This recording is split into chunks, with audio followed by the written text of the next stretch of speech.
Ahead on Newswatch, first they said he was moving too slow. Now the media says he's moving too fast. We are breaking down the confirmation battle as Donald Trump moves to put his cabinet in place. Plus, it's a place where if you're thirsty, you'll get something to drink. If you're hungry, you'll get fed. If you don't have a place, you'll find a place. And if you don't have a family, you'll join ours. See how this church is reaching refugees from across the world, right from America's heartland. And Chinese students attending Christian schools. See who's reaching China's next generation with a biblical education.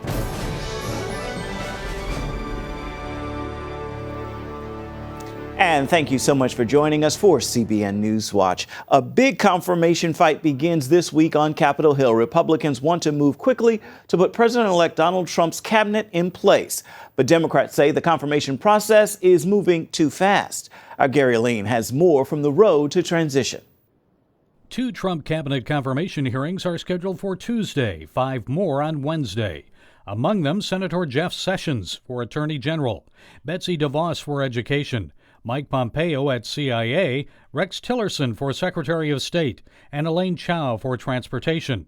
Sessions, Tillerson, and DeVos are expected to be the most contentious, but Democrats changed the rules when they controlled the Senate. Now nominees only need a simple majority to gain Senate approval. Democrats want to slow down the process because background checks have yet to be completed on most of Trump's cabinet picks. Republicans argue Donald Trump has the right to have most of his cabinet picks in place when he takes office. But the director of the U.S. Office of Government Ethics says the fast pace of the hearings is putting undue pressure on investigators who are reviewing the backgrounds of the nominees. No more than when Obama first came into office, says Senate Majority Leader Mitch McConnell. The Senate approved 7 Obama picks the first day of Mr. Obama's presidency. We didn't like most of them either, said McConnell. But he won the election. All of these little procedural complaints are related to their frustration at having not only lost the White House, but having lost the Senate. I understand that, but we need to sort of grow up here and get past that. And in their final days in office, both the president and vice president made some last-minute digs against Trump. Vice President Joe Biden said the president-elect needs to grow up and stop tweeting inflammatory statements.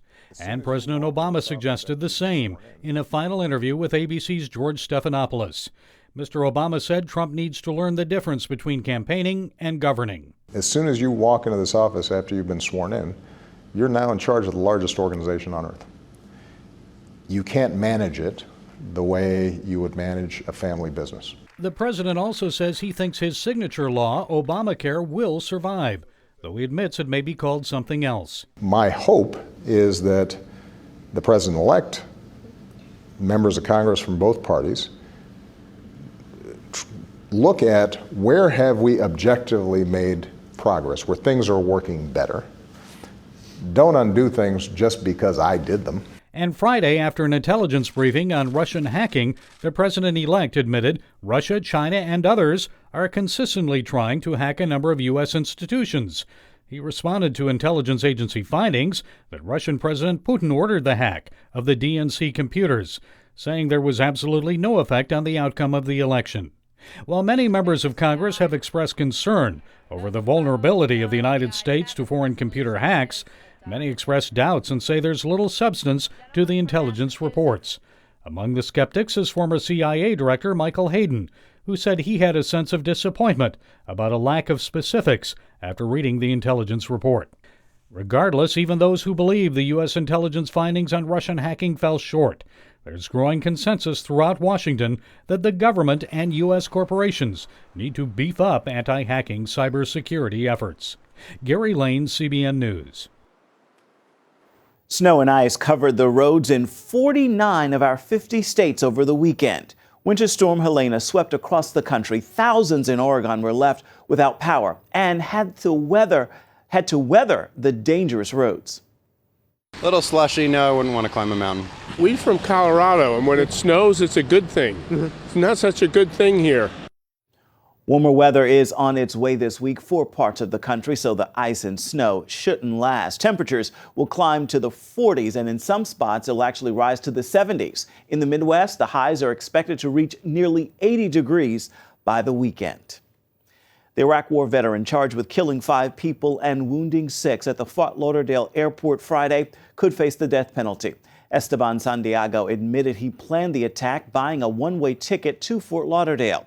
Disturbing video from TMZ shows the moment Santiago opened fire in the airport. The victims include Michael Ohm of Iowa, Terry Andres of Virginia, and Olga Waltering, a great-grandmother from Georgia who was beloved by her church. Investigators have not ruled out terrorism as a motive. In November, Santiago walked into an FBI office saying the government was controlling his mind and forcing him to watch videos by the Islamic State. He broke no laws when he came into our office. There is currently no indication Mr. Santiago was working with any other individuals when he planned and carried out yesterday's attack. They sent him to the psychiatric center, and that was it. They failed him. FBI agents did confiscate a weapon from Santiago when he came to their office, but it was returned to him after a psychiatric evaluation. It is not clear if that's the gun he used in Friday's attack. The Palestinian terrorist group Hamas is praising the truck ramming attack in Jerusalem that killed 4 Israelis over the weekend. Hamas is not claiming responsibility, but a Hamas spokesperson called it a heroic act, and he called on other Palestinians to do the same and escalate their attacks on Israelis. Jerusalem is on heightened security today following the deadly attack that killed 4 soldiers and injured 13 others. John Walkie has the story. Police call it one of the worst terror attacks in Jerusalem in more than a year. We know that he deliberately drove that vehicle, the truck, into the group of soldiers that he saw that had just got off the bus. It was definitely a terrorist attack. It was caused intentionally, and our main emphasis is to make sure there's no further terrorist attacks here in Jerusalem today. One video shows the driver barreling up over the curb and driving through the soldiers, then backing up at high speed in order to run over more people before authorities shot and killed him. It happened as about 200 soldiers participated in a field day. And I was just downstairs with my group, another group of soldiers, and we just heard what's going on, and it was very frightening. Everyone just ran away and tried to find a place to hide, and that's exactly what I did. When we arrived on scene, there were a number of victims, both trapped under the front of the truck as well as next to the truck, and we began to treat them. The situation, like all terror attacks, no matter how much you prepare, was mayhem. That is what it's like at a terror attack. Israeli Prime Minister Benjamin Netanyahu and Defense Minister Avigdor Lieberman visited the scene. This is part of the same pattern, inspired by Islamic State, by ISIS, that we saw first in France and then in Germany, now in Jerusalem. This is part of the same ongoing battle against this global scourge of the new terrorism. We can only fight it together, but we have to fight it, and we will. The attacker came from the eastern Jerusalem neighborhood of Jabal Mukaber, home to other terrorists in the past. Palestinians celebrated the attack in Gaza. Hamas declared the attack heroic and said it proved that Palestinians would not stop pursuing jihad. 40 Israelis and 2 Americans have now died in various terrorist attacks and vehicular assaults here since September 2015. Many fear terrorism will only increase following the UN Security Council resolution condemning Israeli settlements in the West Bank. John Waggy, CBN News, Jerusalem. Terrorists have once again struck Egyptian forces in Sinai. A suicide attacker in a garbage truck filled with explosives targeted a security post. That blast killed at least 9. Right after the bombing, militants in black masks fired rocket-propelled grenades at the troops around the checkpoint. The onslaught bore all the hallmarks of the Islamic State in Egypt, which has carried out scores of similar attacks in the Sinai Peninsula. A transgendered person is suing a Catholic hospital in New Jersey to force doctors to perform surgery as part of her gender change. Gianni Conforti wants to have a hysterectomy, but St. Joseph's Regional Medical Center in Patterson says performing the surgery would violate its religious rights. The hospital follows ethical and religious directives from the U.S. Conference of Catholic Bishops, and those directives say procedures judged morally wrong by the church do not have to be performed. Gospel singer James Fortune is thanking God for saving his life after a drunk driver hit him last week while he was driving to church. After the accident, his family posted on social media asking for prayers for James Fortune. Fortune believes those prayers are what saved his life. He posted a video to Instagram saying doctors believe his neck could have easily been broken because of the impact. Thankfully, he was not seriously hurt. He asked for prayers as he continues his recovery. And still to come, a church with services in 4 different languages and a congregation that speaks more than 15. You might think this is New York City, but it's actually happening in Iowa. Churches are becoming more involved in the international refugee crisis, and members of one congregation in Iowa are setting a high standard as they reach out to people in need from around the world. Abigail Robertson shows us what they're doing. Good morning. How are you? Zion Lutheran is not your average church. On any given Sunday, they offer services in 4 different languages, and those attending speak over 15 dialects. The inspiration that transformed this 150-year-old ministry into a 24/7 mission field came from one simple question. If our church closed, would anyone miss us? There was no consequence. Can you imagine being a pastor of a church that really doesn't have a reason to exist? Cleaning out the gum. In 2010, they prayed about the future of the church. God's answer revealed an unexpected plan. Everybody got their seatbelts on? In Luke 14, we learned that he wanted us to be a place that would bless people who couldn't bless us back. So they took box lunches to a nearby low-income apartment complex, housing refugees from all over the world. They asked each person, "How can we bless you?" We didn't plan anything, we just walked down the street, and everything unfolded because it's just a matter of faithfulness to God. Zion began making weekly visits and also brought refugee children back to the church for tutoring. As word of their work spread, they caught the attention of a group of Burmese Christian refugees. The Mizus had been worshiping in a small apartment and needed a bigger space. When I talked with Pastor John, he was like, everything you want to do, you can do it. This is God's house, not my church or no one's church. This is God's house. Zion welcomed the Mizus in and gave them a service time. Then the church went a step further, sending someone to Burma to bring over a new associate pastor who spoke their own dialect. The first service was very emotional. We can freely worship in our style, in our language, It's very awesome. Now the mission offers Arabic and Swahili services, along with a diverse youth program reaching over 300 students. It's a place where if you're thirsty, you'll get something to drink. If you're hungry, you'll get fed. If you don't have a place, you'll find a place. And if you don't have a family, you'll join ours. These communities not only use the church, they've become an invaluable part of it. When we came here, we didn't have, the language to tell our story. We didn't have, people to help us because we didn't know them. But now we have this community. We have all these people surrounding us. When refugees arrive, no matter their religion or language, Zion helps with tutoring, resettlement assistance, and friendships in their new home. Every day, people bring in donations that fill Zion's main lobby. Refugees from around the community are welcome to come and take whatever they need.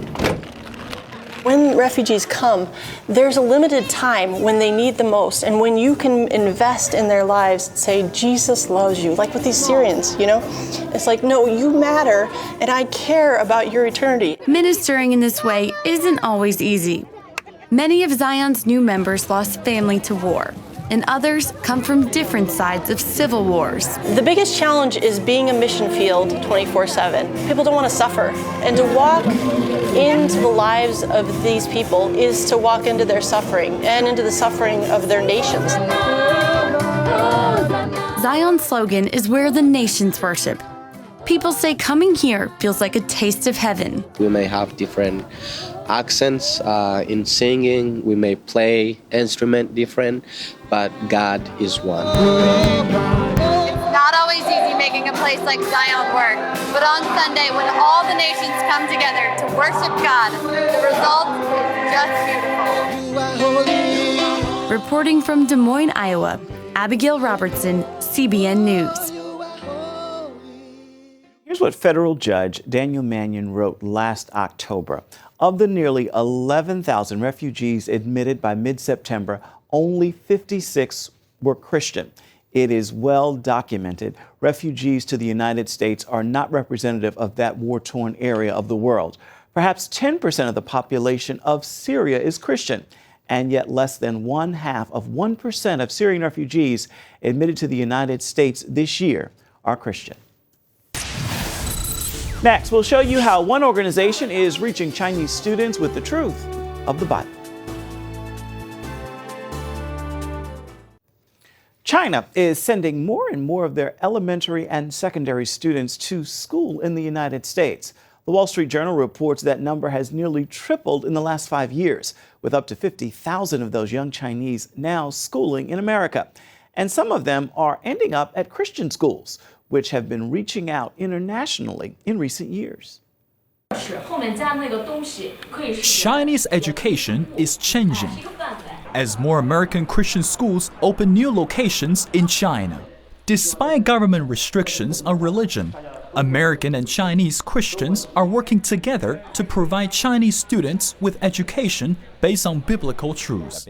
Sean Elgett is the headmaster of Veritas Christian Academy of Virginia. In 2014, a U.S. Education Association selected the academy as one of the best Christian schools in the United States. Elgett and his wife felt God gave them a new mission to complete. And I felt like the Lord say, are you willing to be like Daniel in the midst of those who are not totally saved, but you will make an impression sovereignly as I would want you to make an impression. Elgett says, although many Chinese are atheist or Buddhist, most parents are open to Christianity. Some even encourage their kids to learn all they can about Christ. Most of them will tell us, please introduce our children to your faith. Maybe they'll call it your religion. They might say your God. They might say to Jesus, because we want our sons, we want our daughters to believe in something. Students are taught Christian values in the classroom.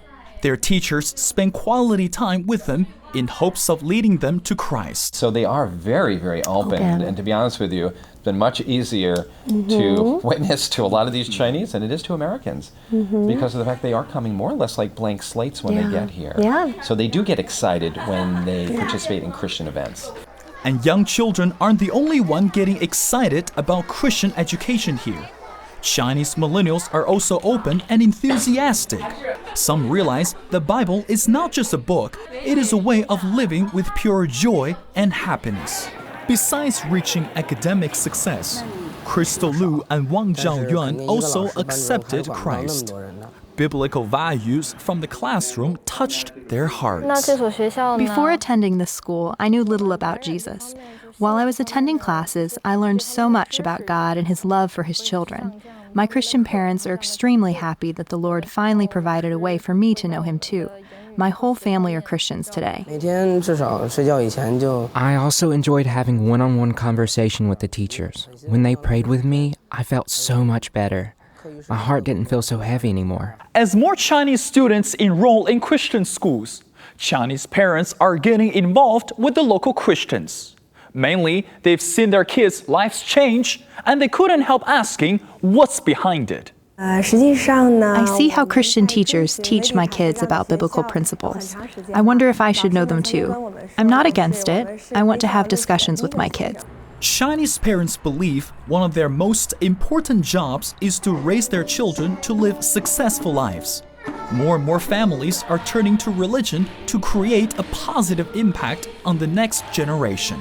U.S. Christian schools are not only hoping to enroll more Chinese millennials, they're also praying that more Chinese parents will see the truth about Jesus. Even though he was working for a Christian school, we were in faith that the opportunity was going to arise, that God was going to bring about a Christian school. It's too hard for you to do, for us to do anyway. We knew that this was a God thing and God was going to do that.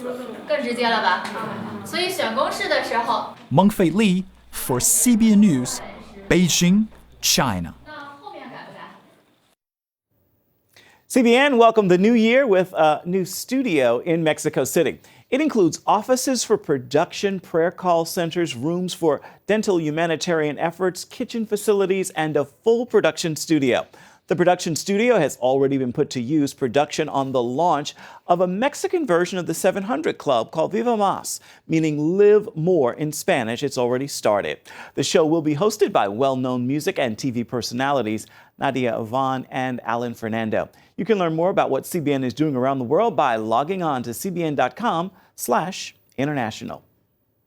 It is time for your Monday motivation, and I have 3 words for you: more than enough. You may feel unqualified for the great vision God has shown you for your life, but with God, you can do all things, and you are more than enough. Remember this: if you aren't intimidated by the task in front of you, it's probably too small, and it's probably not God's greatest vision for you. Seek Him for greater. He has it, and He's waiting for you.